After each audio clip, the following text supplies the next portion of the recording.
بھئی اللہ کسی کو دینا چاہے تو کون اس کو باندھ سکتا ہے؟ کیوں کسی کو چھوٹا خدا بناتے ہو؟ کوئی کسی کا رزق نہیں باندھ سکتا، کوئی کسی کا رشتہ نہیں باندھ سکتا۔ ہمارا ایک ہی خدا ہے، اس کے کام کو کوئی روک ہی نہیں سکتا۔ خواہ مخواہ اپنا عقیدہ بھی خراب اور اپنا عمل بھی خراب۔ سیدھی بات ہے کہ نبی علیہ الصلوۃ والسلام نے جو باتیں سکھائیں ان کو کریں، خود بخود عملیات سے جان چھوٹ جائے گی۔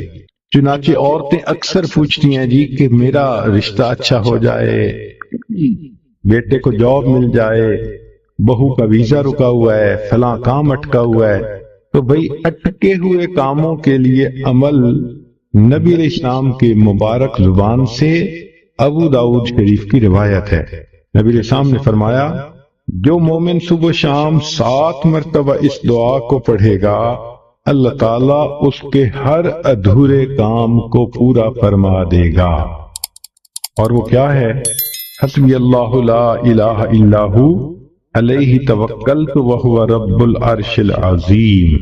بعض لوگوں کو رزق کی تنگی کے بڑے شکوے ہوتے ہیں اور ان کے دل پہ فاقے کا خوف رہتا ہے، ڈر رہتا ہے، اور فاقے سے بچنے کے لیے وہ سارا دن کاروبار کے پیچھے بھاگتے دوڑتے بھی رہتے ہیں۔ سنیے، ابو نعیم کی روایت ہے، ابن ابی شیبہ نے بھی اس کو لکھا کہ نبی علیہ الصلوۃ والسلام نے ارشاد فرمایا، جو شخص اس دعا کو پڑھے گا اللہ اس سے 70 مصیبتیں دور کریں گے، جن میں سب سے چھوٹی مصیبت اس کا فاقہ ہوگا۔ جو شخص اس دعا کو پڑھے اللہ تعالیٰ اس سے 70 مصیبتوں کو دور فرمائیں گے، اور سب سے چھوٹی مصیبت فاقہ ہوگی، اور وہ فقرہ ہے، لا حول ولا قوت الا باللہ، لا ملجأ ولا منجأ من اللہ الا الیہ۔ کئی مرتبہ انسان غمزدہ ہوتا ہے اور سوچتا ہے میں تو اکیلا ہوں، میرا ساتھ دینے والا کوئی نہیں، ماں باپ فوت ہو گئے، کہاں جاؤں، کس کو دل کا غم سناؤں، میرا غم کیسے دور ہو؟ نبی علیہ الصلوۃ والسلام نے فرمایا، کنز المال کی روایت ہے کہ قرآن مجید کی ایک آیت کو 3 مرتبہ یقین کے ساتھ پڑھ لیں، اللہ تعالیٰ غمزدہ دل کو تسلی فرما دیتے ہیں۔ لا الہ الا انت سبحانک انی کنت من الظالمین۔ اتنی مختصر سی آیت ہے اور اکثر بچیوں کو یاد بھی ہوتی ہے۔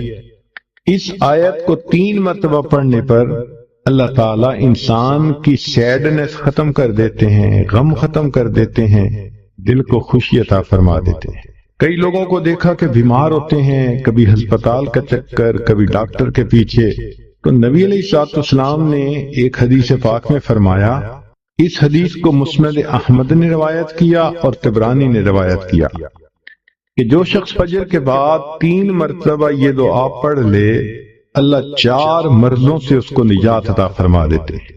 امید ہے کہ مستورات توجہ سے یہ بات سنیں گی اور اس کی اہمیت کو ذرا سمجھیں گی کہ جو شخص فجر کے بعد 3 مرتبہ یہ آیت پڑھ لے تو اللہ تعالیٰ اس کو 4 بڑے بڑے مرضوں سے بچائیں گے۔ نمبر 1، پاگل پن۔ اگر کوئی آدمی مینٹلی ان بیلنسڈ ہو، ریٹارڈڈ ہو، یا جس بندے کو چیزیں بھول جاتی ہوں یا چیزیں یاد نہ رہتی ہوں، ذہن سے متعلقہ جو بیماریاں ہیں وہ اسی پاگل پن کے زمرے میں آئیں گی، یا کسی کو مرگی کی بیماری ہوتی ہے وہ بھی اسی زمرے میں آئے گی۔ تو پہلی بیماری جو اللہ تعالیٰ دور کرتے ہیں وہ ہے پاگل پن، اور دوسری بیماری کوڑ پن۔ کوڑ پن کہتے ہیں چہرہ بدصورت ہو جانا۔ یہ بھی ہو سکتا ہے کہ برس کی بیماری ہو جائے، جیسے بعض عورتوں کو جلد بالکل سفید ہو جاتی ہے اور عجیب بدنما چہرہ ہو جاتا ہے، یا کئی مرتبہ جسم پہ تل اتنے نکل آتے ہیں، دانے اتنے نکل آتے ہیں کہ چہرہ بدنما ہو جاتا ہے، یا چہرے پر داغ پڑ جاتے ہیں کالے رنگ کے۔ تو چہرے پہ داغ پڑیں، چہرے پہ دانے بنیں، یا چہرے پہ برس کے نشان پڑیں، کوئی بھی چیز ہوگی وہ اسی کوڑ پن کے زمرے میں شامل ہوگی، جس سے کہ چہرہ انسان کا بدصورت ہوتا ہو۔ یہ بیماری بھی اللہ دور فرما دیں گے۔ اب جن بیچاریوں کو بیوٹی پارلر پہ جانے کا شوق رہتا ہے اور اپنے فیس پہ پتہ نہیں کیا کیا پروسیس وہ کرواتی ہیں، تو ان کو تو چاہیے کہ وہ اس آیت کو یا اس فکرے کو بار بار پڑھیں تاکہ اللہ تعالیٰ ان کے چہروں کی خوبصورتی دیر تک سلامت رکھیں۔ اور تیسری چیز ہے اندھا پن۔ اندھے پن سے مراد یہ کہ آنکھوں کی بینائی ہی چلی گئی، یا آنکھوں میں موتیا بند آ گیا، یا آنکھوں پہ اینک لگانی پڑ گئی۔ یہ سب ایک ہی بیماری کی تفصیلات ہیں۔ تو جن کی نظر کمزور وہ بھی پڑھ سکتی ہیں، یا جن کو لینز لگانے پڑتے ہیں، کنٹیکٹ لینز صحیح یا کوئی اور، اس مصیبت سے بھی جان چھوٹ گئی۔ اور جن کی بینائی چلی گئی، اللہ ان کے لیے بھی آسانیاں فرما دیتے ہیں۔ تو پاگل پن کی بیماری ختم، کوڑ پن کی بیماری ختم، اندھے پن کی بیماری ختم، اور چوتھا فرمایا فالج کی بیماری ختم۔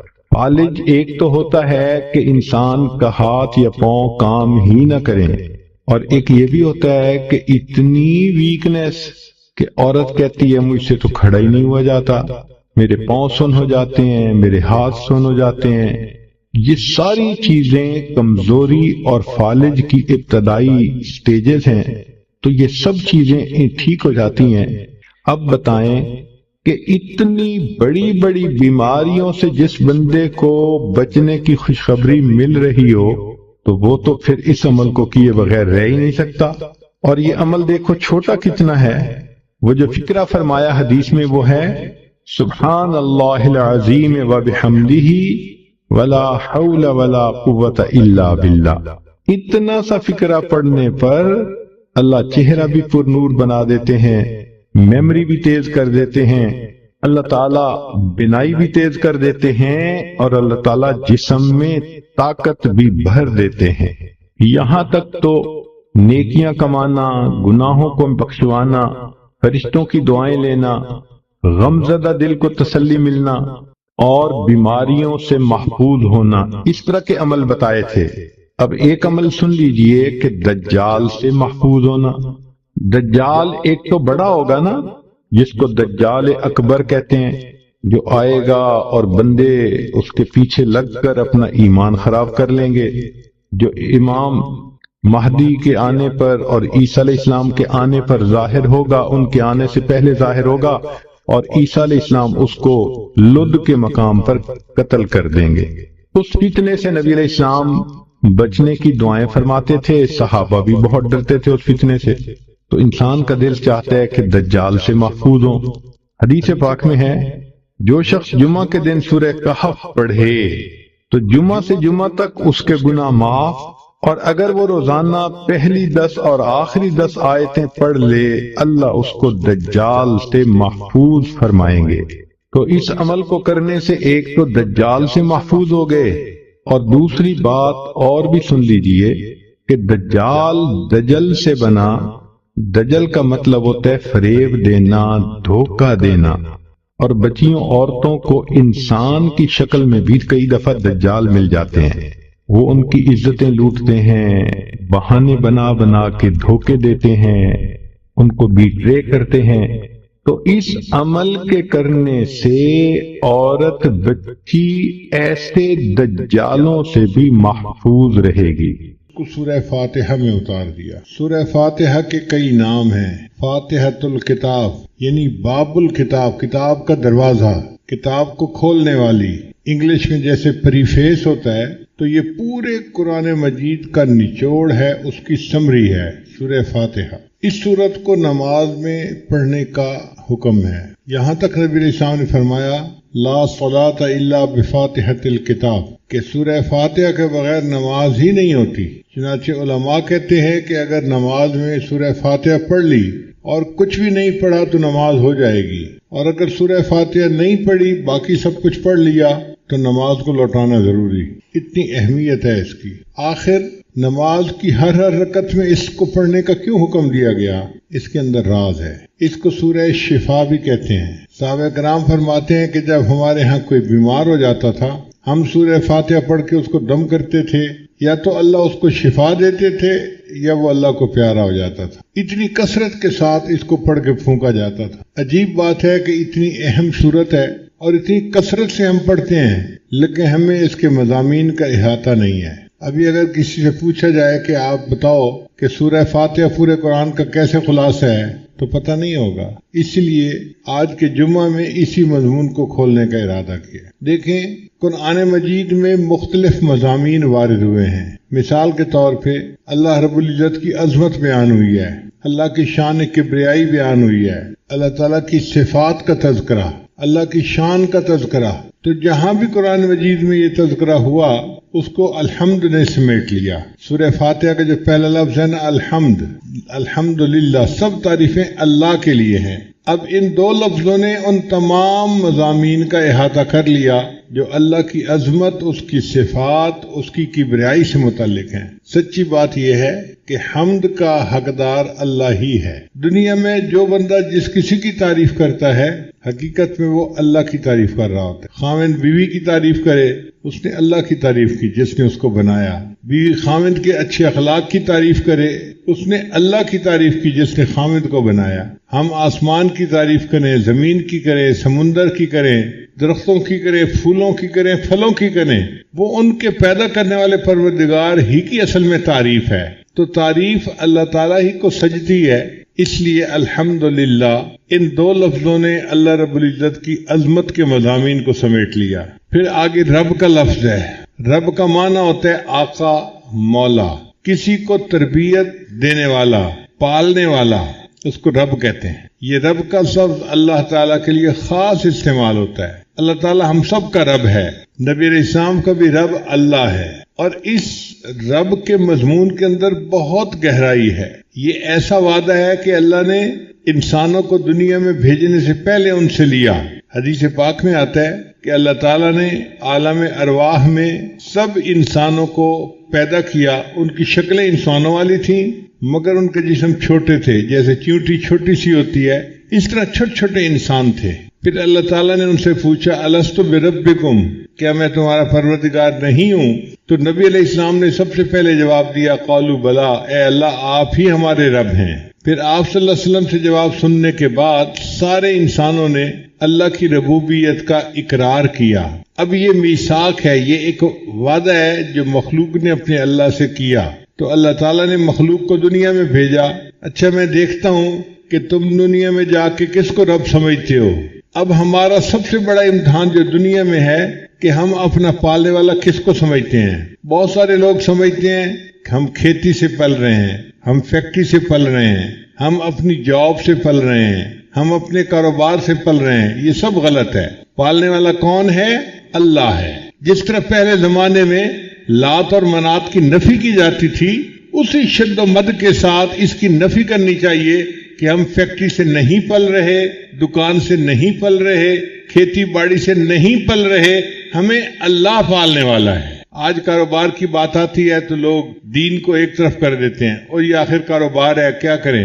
ایسی بات نہیں ہے. کاروبار نہیں پال رہا، ہمیں اللہ پال رہے ہیں. کسی کو کاروبار کے ذریعے سے دے دیتے ہیں، کسی کو فیکٹری کے ذریعے سے دے دیتے ہیں، کسی کو اللہ تعالیٰ جاب کے ذریعے سے دے دیتے ہیں. یہ اسباب ہیں جو اللہ نے بنائے ہیں. دینے والا اللہ ہے. اس کی مثال آپ یوں سمجھیں کہ جیسے ایک بچہ ہوتا ہے نا تو اس پہ تو سب عورتیں مہربان ہوتی ہیں. چھوٹا بچہ سب کو پیارا لگتا ہے. ذرا روتا ہے تو ہر عورت اس کو گود میں لینے کی کوشش کرتی ہے. مگر اس بچے کا تعلق اپنی ماں کے ساتھ خاص ہوتا ہے، اس لیے کہ ماں اس کی مربیہ ہوتی ہے، اس کی پالنے والی ہوتی ہے، اس کی ذمہ دار ہوتی ہے. اور بچہ اماں کا نام پکارتا ہے تو ماں ہل جاتی ہے. تھکی ہوئی ہو، نیند میں ہو، جو مرضی ہو، فوراً اٹھ کے بچے کی طرف بھاگتی ہے. میرا بیٹا کیوں مجھے پکار رہا ہے؟ اپنے بچے کی بات کا جواب دیتی ہے، اس کی ضرورت کو پورا کرتی ہے. اب چونکہ ہمارے رب اللہ ہیں اس لیے اللہ تعالیٰ نے ہمیں یہ بتلا دیا کہ تم نے کچھ مانگنا ہو تو مجھ سے مانگو. اس لیے قرآن مجید کی اکثر دعائیں آپ اگر دیکھیں تو رب کے لفظ سے شروع ہوتی ہیں. ربنا آتنا فی الدنیا حسنہ، ربنا لا تزغ قلوبنا بعد اذ ہدیتنا، ربنا اغفر لنا ذنوبنا واسرافنا فی امرنا. تو رب کے لفظ سے دعائیں مانگنی سکھائی گئیں. کیوں؟ کہ جب بندہ یا رب یا رب یا رب کہتا ہے تو اس کی مثال ایسے ہی ہے جیسے کوئی بچہ امی امی امی کہہ رہا ہوتا ہے. اچھا یہ بتائیے کہ بچے کی ماں کا نام ہے فاطمہ اور بچہ کہتا ہے فاطمہ فاطمہ فاطمہ، ماں کے دل میں محبت کا وہ جذبہ نہیں اٹھے گا، لیکن اماں کہنے سے ماں کا دل ہل جائے گا، میرے بیٹے نے مجھے پکارا ہے. اسی طرح ہم جب رب کہتے ہیں تو اللہ تعالیٰ کی رحمت جوش میں آ جاتی ہے. میرے بندے تجھے پالنے کی ذمہ داری میری ہے، تو مجھے پکارتا ہے، میں تیری ضرورتوں کو پورا کر دوں گا. اب پوری زندگی ہم نے یہ یقین بنانا ہے کہ ہمارا رب اللہ ہے. اسباب سے نظر ہٹا کے مسبب الاسباب کی طرف لے جانی ہے، مخلوق سے نظر ہٹا کے اللہ کی طرف لے جانی ہے. اور وہ اللہ صرف ہمارا رب نہیں ہے، رب العالمین، وہ جہانوں کا پروردگار ہے. جتنی مخلوق ہے، جہاں بھی ہے، کہیں بھی ہے، ان سب کا رب اللہ ہے. اسی رب کا یقین بنانے کے لیے اہل اللہ کی صحبت اختیار کی جاتی ہے اور اسی کے لیے جماعت میں نکلا جاتا ہے. دعوت و تبلیغ میں نکل کے کون سا یقین بناتے ہیں؟ اللہ کے رب ہونے کا یقین بنانا ہوتا ہے، کہ یہ یقین دل میں بیٹھ جائے اور بندہ اللہ کو اپنا رب سمجھنے لگ جائے. اور اگر زندگی میں یہ یقین بن گیا تو آپ دیکھیے کہ مرنے کے بعد سب سے پہلے یہی سوال پوچھا جائے گا. حدیث پاک میں آتا ہے کہ جب مردے کو دفن کیا جاتا ہے تو قبر میں 2 فرشتے اس سے سوال پوچھنے آتے ہیں. وہ کون سا سوال پوچھتے ہیں؟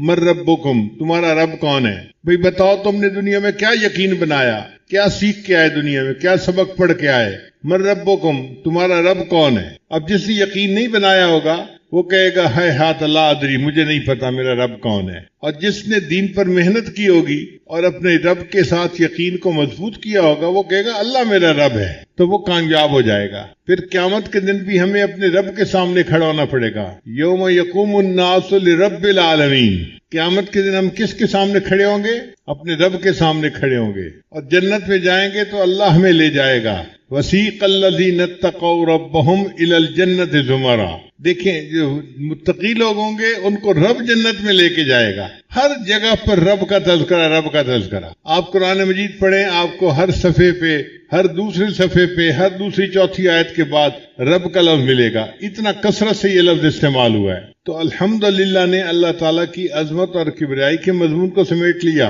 اور رب کے لفظ نے اللہ تعالیٰ کی ربوبیت کے مضمون کو سمیٹ لیا. اچھا یہ رب کا لفظ مخلوق کے لیے بھی استعمال کر لیا جاتا ہے آقا مولا کے نام پہ. جیسے حضرت یوسف علیہ السلام نے فرمایا تھا وَاذْكُرْنِي عِنْدَ رَبِّكَ، اپنے آقا کے سامنے میرا بھی تذکرہ کرنا. اور ایک مرتبہ فرمایا اِنَّهُ رَبِّي أَحْسَنَ مَثْوَايَ، یہاں ربی کا لفظ جو انہوں نے کہا تو یہ مخلوق کے لیے تھا. تو سوال پیدا ہوتا ہے کہ یہ رب مخلوق کے لیے کیوں استعمال کیا؟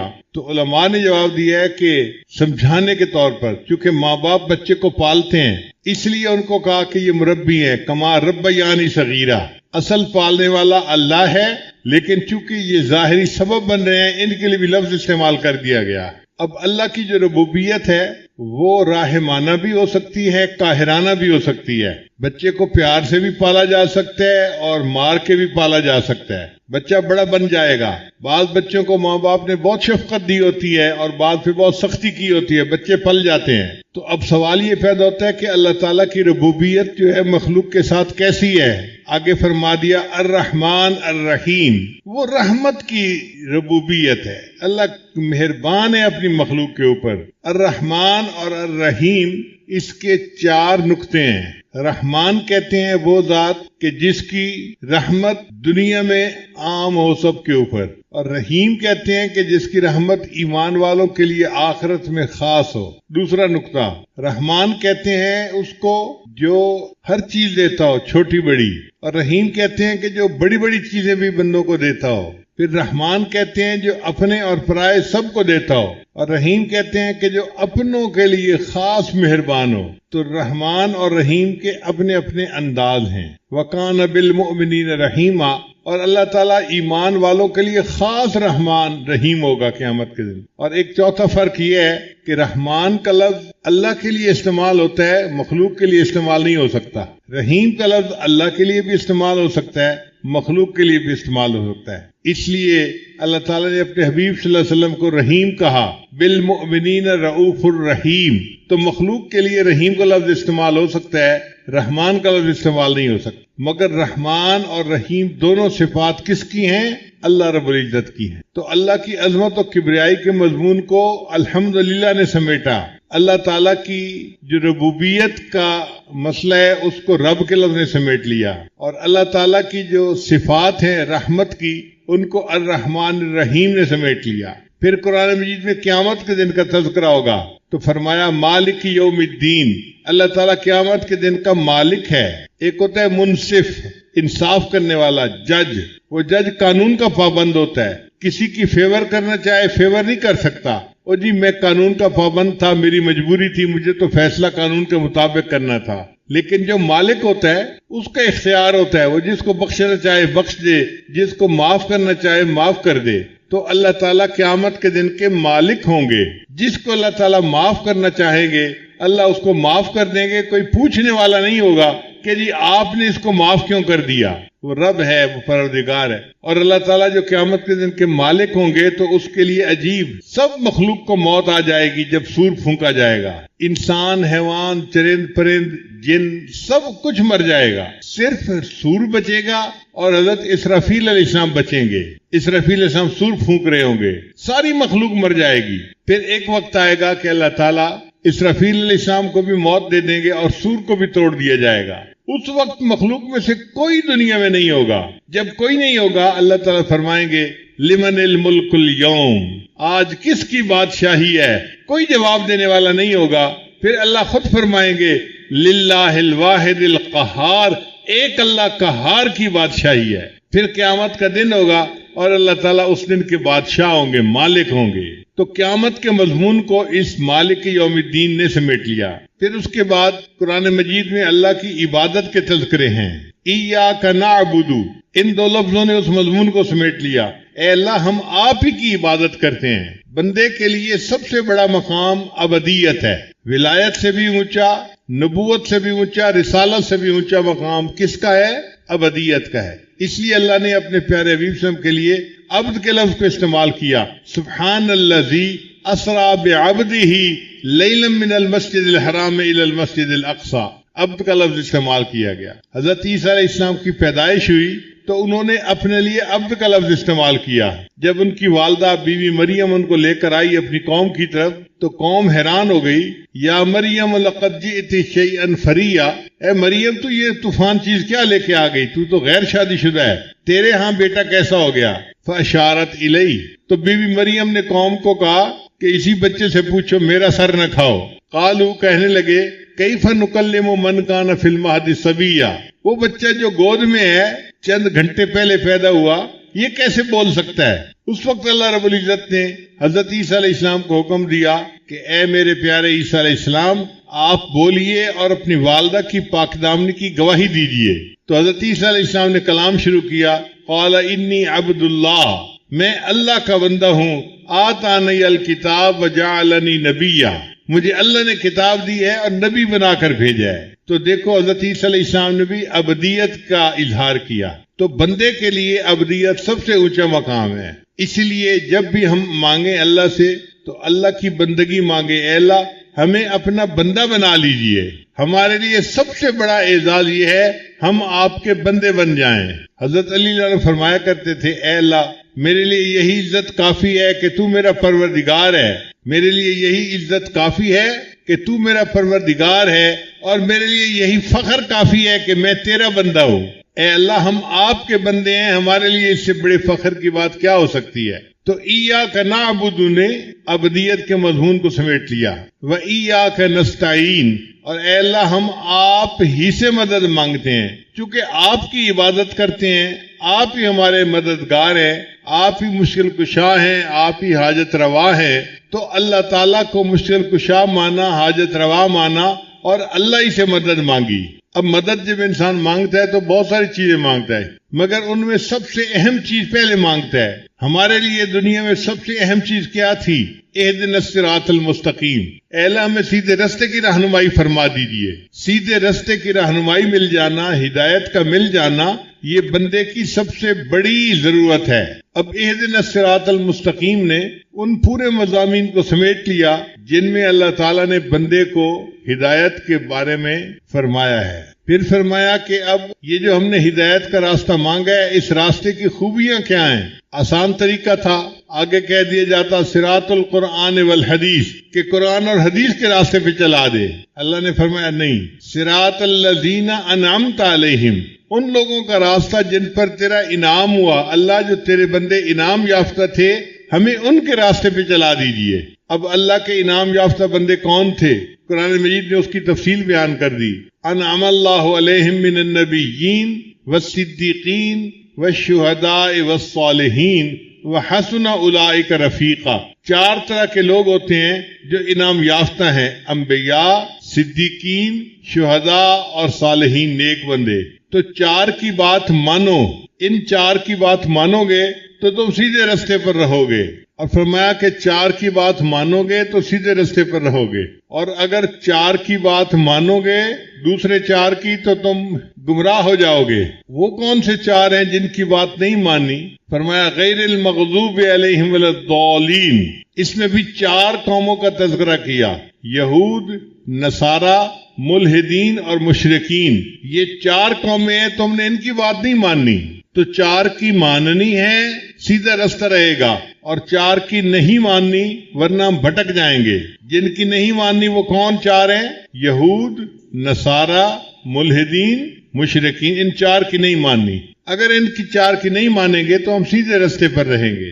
اس پر آمین کہلوایا اور نماز کی ہر رکعت میں سورہ فاتحہ کو پڑھنے کا حکم عطا فرمایا۔ اس لیے سورہ فاتحہ کے مضامین کو اگر آپ جمع کریں تو پورے قرآن مجید کے مضامین کا یہ نچوڑ بن جاتا ہے، سمری بن جاتی ہے۔ اس لیے نماز میں جب سورہ فاتحہ کو پڑھا کریں تو اس کے مضامین پہ بھی غور کیا کریں کہ ہم اللہ کے سامنے کیا الفاظ پڑھ رہے ہیں، ان کا مطلب کیا ہے۔ اللہ تعالیٰ سورہ فاتحہ کے ان تمام مضامین کی حقیقت ہمارے دلوں میں اتار دے اور ہمیں اپنی ذات کی ربوبیت کا اور اپنی ابدیت کے کامل ہونے کا یقین عطا فرما دے۔ اب جب پتہ چل گیا کہ راستہ جو ہے وہ انبیاء، صدیقین، شہداء اور صالحین والا راستہ ہے، اور جو گمراہ ہو گئے تھے وہ یہود، نصارہ، ملحدین اور مشرکین ہیں، تو بندہ کہتا ہے کہ یا اللہ ذرا اس کی تفصیل مل جائے۔ تو آگے قرآن شروع کر دیا، الف لام میم ذالک الکتاب لا ریب فیہ ھدی للمتقین۔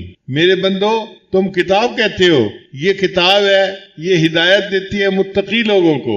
متقین کا لفظ کیوں کہا؟ اس لیے کہ نیت ٹھیک ہونی چاہیے۔ اگر بندہ قرآن پڑھے اور نیت ہدایت کی ہو تو پھر اس کو ہدایت ملتی ہے۔ اگر نیت میں کوتاہی ہو تو انسان قرآن پڑھ کے بھی کئی دفعہ گمراہ ہو جاتا ہے۔ چنانچہ ہم نے دیکھا ہے یہود و نصارہ اپنی یونیورسٹیوں میں پی ایچ ڈی کرواتے ہیں۔ یہود و نصارہ پی ایچ ڈی کروا رہے ہوتے ہیں اسلامیات کے مضمون میں، وہ وہاں مسلمان لڑکوں کو قرآن پڑھا کے گمراہ کر دیتے ہیں۔ تو قرآن مجید کو پڑھے، نیت ٹھیک ہو، ہدایت کی نیت ہو، پھر ہدایت ملتی ہے۔ اس لیے فرمایا ھدی للمتقین، یہ ہدایت دیتی ہے متقی کو۔ اب آگے تفصیل کے متقی لوگ کون ہوتے ہیں؟ متقی لوگ وہ ہوتے ہیں الذین یؤمنون بالغیب، جن جو غیب کے اوپر ایمان لاتے ہیں، بن دیکھے اللہ کو مانتے ہیں، بن دیکھے آخرت کو مانتے ہیں۔ جو نبی علیہ السلام شریعت لے کر آئے، انہوں نے بن دیکھے اس کو مان لیا، یہ ایمان بالغیب ہے۔ اس لیے ایمان بالغیب کی اللہ کے ہاں بڑی قدر ہے۔ موت کے وقت جب بندہ اپنی آنکھوں سے ملک الموت کو دیکھ لیتا ہے اور سمجھ لیتا ہے کہ اب میرے جانے کا وقت آ گیا، اس وقت اگر یہ ایمان قبول کرے تو اس کا ایمان قبول نہیں ہوتا۔ فرعون جب بننے لگا تھا تو اس وقت اس نے کہا تھا آمنت برب موسیٰ و ہارون، میں موسیٰ اور ہارون کے رب پر ایمان لے آیا۔ تو فرشتے نے اس کو کہا آلآن، اچھا اٹس ٹو لیٹ، تو بہت دیر کر دی، تو اس سے پہلے اگر یہ الفاظ کہتا تو قبول ہو جاتے۔ اب تو نے جب مناظر کو دیکھ لیا آخرت کے، اب یہ ایمان بالغیب نہیں رہا، اب یہ نظر آ رہا ہے، اب تمہارا دعویٰ قبول نہیں ہے۔ تو بن دیکھے جو ہم نے اللہ کو مانا، اس وجہ سے اللہ کے ہاں ایمان بالغیب کی بڑی قدر و قیمت ہے۔ کتابوں میں ایک عجیب واقعہ لکھا ہے، ہارون رشید اپنی بیوی کے ساتھ دریا کے کنارے چہل قدمی کر رہا تھا۔ اس نے ایک بزرگ کو دیکھا، اللہ والے کو دیکھا، وہ مکان بنا رہے تھے۔ جیسے بچے کھیلتے ہیں نا ریت پانی کے ساتھ، تو وہ اپنے پاؤں ہاتھوں کے ساتھ مکان چھوٹے چھوٹے بنا رہے تھے۔ ہارون رشید نے دیکھا تو اس نے پوچھا بہلول کیا کر رہے ہو؟ بھئی مکان بنا رہا ہوں۔ کیوں؟ کہ جو بندہ اس مکان کو خریدے گا، میں دعا کروں گا اللہ اس مکان کے بدلے اس کو جنت میں مکان عطا فرما دے۔ بہلول قیمت کیا ہے؟ اس نے کہا 1 دینار قیمت ہے، یعنی 1 روپیہ قیمت ہے۔ بہلول سمجھا کہ یہ موجی بندہ ہے اور یہ جہاز ہے جو پرواز کر رہا ہے، بس موج میں بیٹھا ہوا ہے۔ پیچھے اس کی بیگم آئی، اس نے بھی سلام کیا۔ بہلول کیا کر رہے ہو؟ مکان بنا رہا ہوں۔ کیوں؟ جو خریدے گا میں دعا کروں گا اللہ اس مکان کے بدلے اس کو جنت میں مکان عطا فرما دے۔ وہ عورت ذات تھی، دل میں اللہ والوں کا احترام تھا۔ اس نے پوچھا قیمت کتنی ہے؟ کہنے لگا 1 دینار۔ اس نے 1 دینار پرس میں نکال کے دے دیا، اچھا میرے لیے دعا کر دینا۔ اب جب رات ہوئی تو ہارون رشید نے خواب دیکھا کہ جنت ہے اور اس کے خوبصورت مکان ہے اور یہ پھر رہا ہے، جنت کی سیر کر رہا ہے۔ بڑا حیران، ایک مکان کی 1 اینٹ سونے کی، 1 اینٹ چاندی کی اور مشک کا سیمنٹ اس میں استعمال ہوا ہے۔ ایک مکان دیکھا جو بے جوڑ ہیرے موتی کا بنا ہوا تھا، ایک مکان سرخ یاقوت کا بنا ہوا تھا، روبی کا بنا ہوا تھا۔ روبی کا چھوٹا سا پتھر ہوتا ہے انگوٹھی میں لگا ہوا، عورتیں اس انگوٹھی کو پہنتی ہیں تو پھر اپنا ہاتھ دوسری عورتوں کو دکھا رہی ہوتی ہے کہ دیکھو میری انگلی میں روبی کا پتھر ہے۔ اب چھوٹے سے پتھر کی اگر اتنی قیمت ہے تو وہ مکان پورا کا پورا روبی کا بنا ہوا تھا۔ ہارون رشید بڑا حیران ہوا، ذرا غور سے دیکھا تو اس کے دروازے پر اس کی بیگم کا نام لکھا ہوا تھا، زبیدہ خاتون۔ تو ہارون رشید خوش ہو گیا، کوئی بات نہیں، میری بیگم کا گھر ہے، چلو میں اندر سے جا کے دیکھتا ہوں کیسا ہے۔ جب دروازے میں سے داخل ہونے لگا تو وہاں فرشتہ بیٹھا ہوا تھا، سیکورٹی گارڈ بیٹھا ہوا تھا۔ اس نے روک لیا، بھائی تم کون ہو جو اندر جانا چاہتے ہو؟ بھائی یہ جس کا نام لکھا ہوا ہے نا میں اس کا خاوند ہوں۔ انہوں نے کہا سوری، اس جہان کا قانون یہ ہے کہ جس کا نام ہوتا ہے وہی جا سکتا ہے، دوسرا نہیں داخل ہو سکتا، تم جاؤ واپس۔ جب وہ سیکورٹی گارڈ نے دھکا دیا تو بادشاہ سلامت کی آنکھ کھل گئی۔ اب سوچنے لگا کہ میری بیوی مجھ سے زیادہ عقلمند نکلی، اس نے مکان کا سودا کر لیا اور میں نے تو موقع ضائع کر دیا۔ اب بڑا افسوس ہو رہا ہے۔ افسوس اس کو 2 وجوہات سے تھا۔ ایک وجہ یہ تھی کہ میں نے موقع ضائع کر دیا، اور اس سے بڑا افسوس یہ تھا کہ میں نے سودا نہ کیا، بیوی نے کر لیا۔ اب جب بیوی اچھا کام کر لے، خاوند نہ کرے تو خاوند کا حال برا ہوتا ہے۔ سارا دن سوچتا رہا کیا کروں۔ تو انسان کے دماغ کے اندر یہ صلاحیت ہے، وہ آفٹر میتھ کرتا ہے، کام کے ہو جانے کے بعد پھر دماغ سوچتے ہیں اچھا اب کیا کیا جا سکتا ہے۔ تو سارا دن آفٹر میتھ کے اندر مبتلا رہا۔ پھر ذہن میں خیال آیا آج جاتے ہیں، اگر بہلول آج مکان بنا رہا ہوا نا تو میں نے تو ضرور مکان خرید لینا ہے۔ اب دوسرے دن پھر بیوی کو لے کے دریا کے کنارے، آنکھیں اس کی بہلول کو تلاش کر رہی تھی۔ اللہ کی شان، ایک جگہ اس نے دیکھا بہلول پھر بیٹھا ہوا مکان بنا رہا تھا۔ بادشاہ سلامت جلدی اس کے پاس گئے، السلام علیکم بہلول، کیا حال ہے؟ اس نے کہا ٹھیک ہے۔ بہلول ٹول خدے، اس نے کہا ہاں سب ٹھیک ہے۔ کیا کر رہے ہو؟ اس نے کہا مکان بنا رہا ہوں۔ کیوں بنا رہے ہو؟ اس لیے بنا رہا ہوں کہ جو خریدے گا میں اس کے لیے دعا کروں گا اللہ اس مکان کے بدلے اس کو جنت کا مکان عطا فرما۔ تو بادشاہ نے کہا بھئی قیمت کتنی ہے؟ اس نے کہا بادشاہ سلامت پوری دنیا کی بادشاہی۔ ہارون رشید حیران ہو گیا، بہلول کل تو 1 دینار قیمت مانگ رہے تھے اور آج پوری دنیا کی بادشاہی۔ میں پوری دنیا کا بادشاہ بھی نہیں، اپنی بادشاہی بھی دے دوں تو قیمت ادا نہیں کر سکتا، یہ فرق کیوں ہے؟ اس نے کہا بادشاہ سلامت کل سودا بن دیکھا تھا قیمت تھوڑی تھی، آج سودا دیکھا ہوا ہے اس لیے قیمت زیادہ ہو گئی ہے۔ تو آج ہم نے بن دیکھے اللہ کو مانا ہے، جنت کی قیمت تھوڑی ہے۔ موت کے وقت جب آخرت کے مناظر دیکھ لیں گے تب ہم قیمت بھی نہیں ادا کر سکیں گے اور جنت کے حقدار بھی نہیں بن سکیں گے۔ اس لیے اس ایمان بالغیب کی بڑی قدر کرنی چاہیے، پکا رہنا چاہیے۔